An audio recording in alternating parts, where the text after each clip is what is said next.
एक बोरी गेहूं। चंपक बाल कहानी। प्रतापनगर एक बहुत ही संपन्न राज्य था। वहाँ के राजा बहुत ही प्रतापी थे और प्रजा का पूरा ख्याल रखते थे। राजा ने पूरे जीवन प्रजा की मन से सेवा की थी, लेकिन अब वह बूढ़े हो चले थे तो मन में बड़ी दुविधा थी कि उनके बाद राज्य को कौन चलाएगा। राजा साहब के 3 बेटे थे। अब तीनों ने एक ही गुरु और एक ही विद्यालय से शिक्षा ली थी, लेकिन राजा ये निर्णय नहीं कर पा रहे थे कि कौन राज्य के लिए सबसे अच्छा उत्तराधिकारी है। राजा ने तीनों बेटों की परीक्षा लेने की सोची। एक दिन राजा ने सुबह सुबह सभी पुत्रों को बुलाया और उन सबको एक एक बोरी गेहूं देते हुए कहा कि मैं और तुम्हारी माता तीर्थ यात्रा पर जा रहे हैं।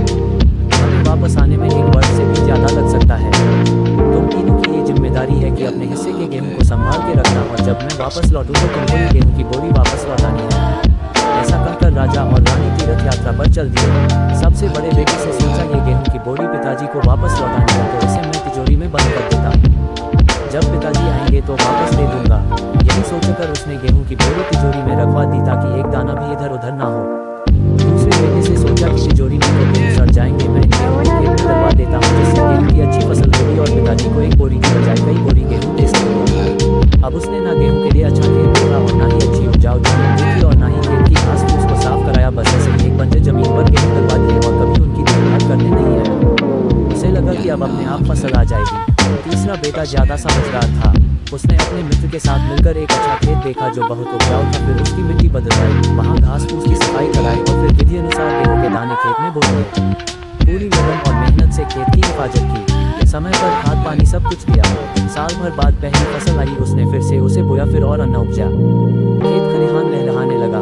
राजा यही कोई 3 वर्ष बाद वापस आया। तीनों पुत्रों को देखकर बड़ी प्रसन्नता हुई, साथ ही मन में इच्छा थी ये जानने की कि बेटों ने गेहूं के साथ क्या किया। पहले पुत्र ने जैसे ही तिजोरी खोल के दिखाई, अंदर से बहुत बुरी बदबू आ रही थी, सब कुछ सड़कर राख हो चुका था। पिता ने कहा, ये अन्न है जिससे हम सबका जीवन चलता है और तुम इसकी देखभाल नहीं कर पाए, तुम क्या राज्य संभालोगे। अब दूसरा बेटा पिता को उस जगह पर ले गया जहाँ उसने गेहूं को डलवाया था।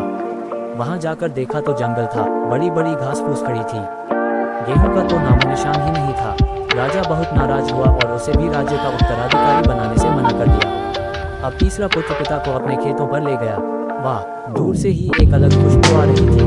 गेहूं की फसल लहलहा रही थी, चारों तरफ हरियाली और जीवन था, और उस खेत से 50 बोरी से भी ज्यादा गेहूं उत्पन्न हो चुका था और आज भी खेत में फिर से फसल खड़ी थी। राजा का मन देखकर बहुत प्रसन्न हुआ और राजा ने तीसरे बेटे को अपने राज्य का उत्तराधिकारी बनाने का निर्णय लिया। दोस्तों, उस राजा की तरह भगवान ने भी हमें कुछ गेहूं संभाल के रखने को दिए हैं।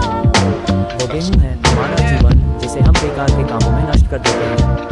ईश्वर ने जीवन दिया कि दुनिया का विकास करना, अपने ज्ञान को बढ़ाना और उसे बांटना, लेकिन हम अज्ञानी लोग इस जीवन को सड़ा देते हैं और अंत समय जब ईश्वर पूछता है कि जीवन में क्या दिया, तो जवाब होता है शून्य, कुछ नहीं। अपने मन की जमीन को साफ करिए, उसमें जो घास फूस है वो हटाइए, मन में जो ईर्ष्या, गुस्सा और व्यसनों को हटाइए और अच्छाई